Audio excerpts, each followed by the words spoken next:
इरशाद साहब, आपको पता है कि हमने वोट किस चीज़ पे दिए हैं? हमने उमर साहब को इस चीज़ पे वोट दिए हैं कि उनका मैनिफेस्टो हमारे पास आया था और मैनिफेस्टो को देख के एक गरीब इंसान ने, एक कॉमन सिटीजन ने उनको वोट दिया है। और उस वक्त उमर साहब ने ये कहा था कि आजकल गवर्नर राज में जो है जुल्म हो रहा है गरीब आवाम पे, मीटर्स लग रहे हैं, कुछ स्मार्ट मीटर्स लग रहे हैं, मुझे आने दो, मैं जम्मू में तवी में फेंकूंगा ये और यहाँ पर जोहले में फेंकूंगा। और आज वही उमर साहब प्रेस कॉन्फ्रेंस देते हैं कि आप पहले रिचार्ज कीजिए और उसके बाद आपको बिजली मिलेगी।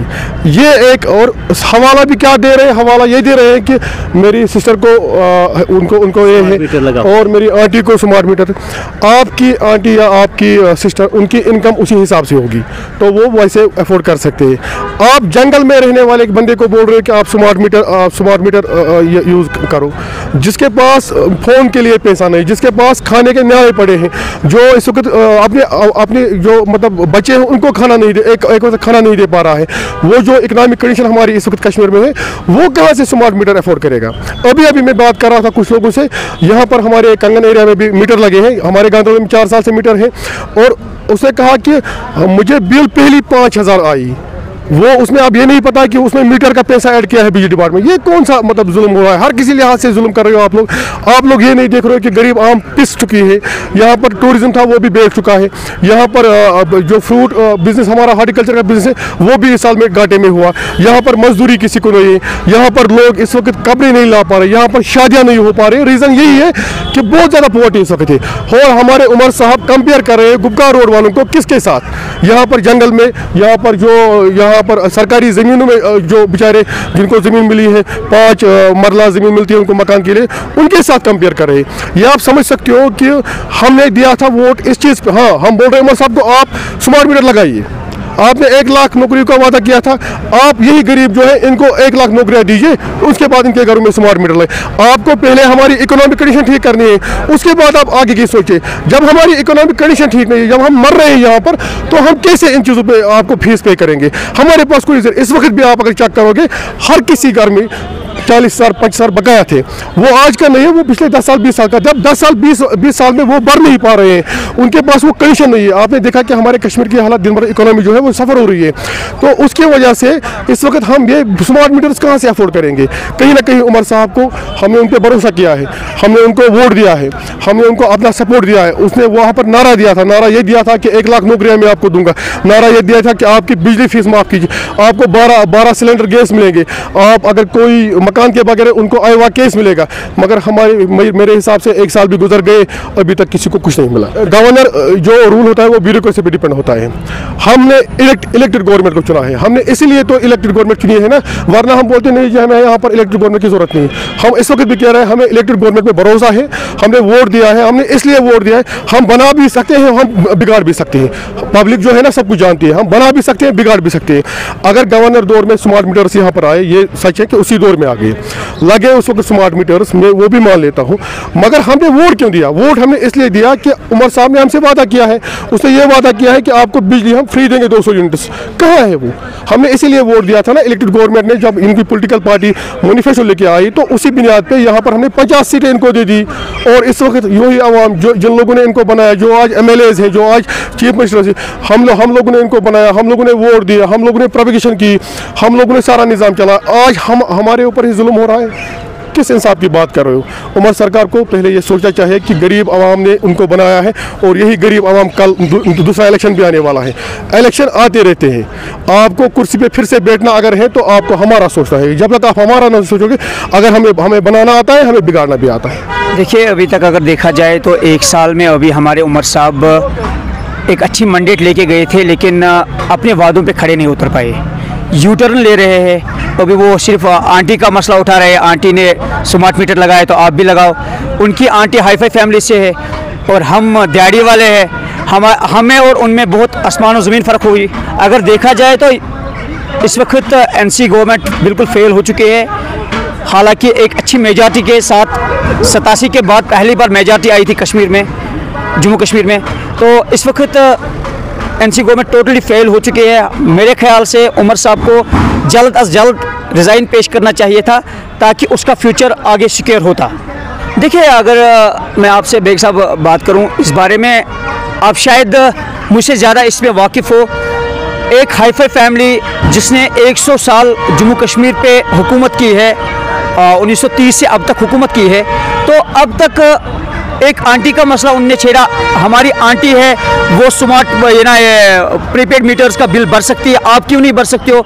आप एक जंगल में रहने वाले बंदे को एक गुफकार में रहने वाले बंदे के साथ कंपेयर नहीं कर सकते हो। आपने उमर साहब अपना वादा याद कर लीजिए, आपने यही वादा किया था कि एक बार मुझे पावर में आने दो, आप मेरी टोपी का इज़्ज़त रखो, तो मैं आपका ये स्मार्ट मीटर जम्मू में तवी में और कश्मीर में ये कहा था कि मैं जहलम में फेंक दूंगा। उमर साहब अपने वादे से क्यों मुकर रहे हो? साल पहले एक बड़ी फहरिस्त जारी की गई थी मैनिफेस्टो में, और मेरे ख्याल से अगर मैं देखता हूँ उस मैनिफेस्टो का भी 2% का भी काम जो है मुकम्मल नहीं हुआ। ख़ासतौर पर मैं अपने ज़िले की बात करूँगा, डिस्ट्रिक्ट गांदरबल की, और एक कॉन्स्टिट्यूंसी हमारी वर्दी सीएम साहब की अपनी कॉन्स्टिट्यूंसी है। लोग नालान है, लोग नाराज़ है, पसमानदा लोग हैं। ख़ासतौर पर जो नाले सिंध पे काम करने वाले लोग हैं वो नाराज़ है, किश्ती में रहने वाले लोग वो नाराज़ है। तो मुझे लगता है ये लोग जो है अपनी जिम्मेदारी से भाग रहे हैं, अपने कामों से मुकर रहे हैं, अपनी रिस्पॉन्सिबिलिटी से मुकर रहे हैं। तो मेरे ख्याल से जो है अगर हम देखेंगे इनका भी 2% का काम भी जो है वो मुकम्मल नहीं हुआ। देखिए, प्रैक्टिस की अगर हम बात करेंगे, ये खुद कह रहे हैं कि हमारे हाथ पीछे से बंधे हुए हैं और एलजी सरकार हमें कुछ करने नहीं देती है, तो ये किस तरीके से एक्सपेक्टेशन करेंगे कि आने वाले 4 साल में ये सारे जो है मैनिफेस्टो जो है वादे पूरे करेंगे? तो मेरे ख्याल से जो है ये बड़ा बहाना इनके पास आ गया है, लेकिन बाकी काम जो ये करते हैं, जैसे इन्होंने कल दरबार का रिव्यू किया, वो इनके हाथ में कैसे है? या अभी ये कुछ कह रहे हैं, या एडवाइज़र को अपॉइंट करने में इनका हाथ कैसे है? तो ये बाकी कामों से मुकर रहे हैं, लोग परेशान हैं, तो ये किस तरीके से एक्सपेक्ट करेंगे कि आगे आने वाले 4 साल में ये जो सारे वादे मुकम्मल करेंगी? Was absolutely a bad comparison. अब देखिए, आप गुपकाब के रहने वालों को कंपेयर करते हो किश्ती में रहने वालों के साथ, टीन शेड में रहने वालों के साथ, जंगल में रहने वालों के साथ, गरीब तबके के साथ जो दिन में कमाता है और शाम को बेचारा वो खाता है, तो उसके साथ कंपेयर करोगे अपनी फैमिली को, अपनी आंटीज़ और अंकल्स को। It's a very bad comparison. ये सर, ये सवाल आपका मैं भूल गया था, फिर दोबारा मैं आपको रिपीट करना चाहता हूँ। मैंने अगर कंगन में ये कैंपेन छेड़ी, सबसे पहले मैंने सोच समझ के छेड़ी। मैंने इसलिए छेड़ी कि मैं समझता हूँ कि कंगन के लोगों का हक बनता है। मैं समझता हूँ कि एक पावर प्रोजेक्ट कंगन में है, एक हमारे बगल में संभल में है, एक गांदरबल में है। ये हमें 10% अगर गांदरबल डिस्ट्रिक्ट को बीपीएल कैटेगरीज़ को ये बिजली फ़ीस फ्री कर दें, खास बीपीएल कैटेगरीज़ को, मैं हाई लेवल की बात नहीं करता हूँ, मैं बीपीएल कैटेगरीज़ की बात करता हूँ, फिर भी बिजली इतनी ज़्यादा है कि वो इस डिस्ट्रिक्ट से बाहर फ़रोख्त की जा सकती है। लेकिन जब इनके पास फुल फ्लेज्ड स्टेट था, तब भी इन्होंने कंगन और गांदरबल के गरीब लोगों का एहसास नहीं किया। तभी मैं इस पर रोना रो रहा हूँ। तभी जाके पार्लियामेंट के अंदर कोई एमपी जो है वो मजबूर हुआ, या बिजली फ़ीस की वजह से FIR लगते हैं। उनका भी शुक्रगुजार हूँ कि पार्लियामेंट के अंदर बात की, लेकिन उस बात को बुनियादी तौर पे ज़मीनी सतह पे छेड़ने वाला ये गुनाहगार है। तभी जाके लोगों को पता लगा कि हमारा हक है संभल पावर प्रोजेक्ट से बिजली हासिल करने का, हमारा हक है कंगन से बिजली हासिल करने का, हमारा हक है गांदरबल से प्रोजेक्ट से बिजली हासिल करने का, क्योंकि सरकार की पॉलिसियाँ होती हैं। तो तभी मैं जानबूझ के, मैंने सोच समझ के ये कहा था कि जब कंगन और गांदरबल के बीपीएल कैटेगरीज़ को आप बिजली फ्री कर दें, इन लोगों के सर से ये कर्जा जो उतर जाए। और दूसरी बात ये है, ऐसे लोग हैं जो कब्रों में जा चुके हैं, अभी भी उनकी कब्रों को ये बिजली फीस बिलें बेचते हैं, जो बेचारे मर चुके हैं उनको भी, और डबल जो बिजली बिलें जो आ रही हैं। हमारे छतरगोल में नहीं, पूरे इलाके में कुछ लोग ये मजदूरी के सिस्टम में अपने बाल बच्चों का पेट पालने के लिए अपने इलाका से बाहर हैं, लेकिन इस वक्त भी उनके घरों में बिजली नहीं है, फिर भी डिपार्टमेंट जो है उनके घरों में बिजली बिल भेज रहा है। ये तो फ्रॉड है, उनको तंग कर दिया जाता। मैं कई बार दफ्तर में गया कि जनाब ये तो बेचारा बाहर रह रहा है, इसके बच्चे जो हैं वो बाहर हैं मजदूरी के सिलसिले में, आपने बिजली फीस इनके नाम पे क्यों चढ़ाई हुई है? तो डिपार्टमेंट वाले कहते हैं नहीं ये भरना पड़ेगा। क्यों भरना पड़ेगा भाई? किस वजह से भरना पड़ेगा? ये तो सरासर फ्रॉड है। ये तो आप जुल्म और ज़्यादती के पैसे ले रहे हैं लोगों से, और कई सालों से उनको लटका के रखा हुआ है। कई बेचारे मजबूर हुए कि कल ज़्यादा हो जाएगी, उन्होंने वो पैसे भरे। किस खाते में गए मुझे पता नहीं है, सरकारी खाते में गए या किसी के जेब में गए मुझे पता नहीं, लेकिन भरने पर वो मजबूर हुए। और फ्रॉड बिल लोगों को भेजी जाती हैं, मर चुके हैं लोग, उनकी कब्रों को बिलें भेजी जाती हैं। और जो बेचारे गरीब हैं जिनके घर में 500 की मजदूरी नहीं मिलती, उनको भी 1600 रुपये की बिलें भेजते हैं, और लाखों रुपए का उन पर कर्जा चढ़ा हुआ है। वो आसमान को देखते हैं, कहीं इंसाफ नहीं मिलता, ज़मीन को देखते हैं, कोई इंसाफ नहीं मिलता है। नेशनल कॉन्फ्रेंस को वोट दिया था कि हमारी सरकार बनते ही सबकी बिजली फीस जो है इसका कर्जा माफ़ कर दिया जाएगा, हम नई पॉलिसी बनाएंगे।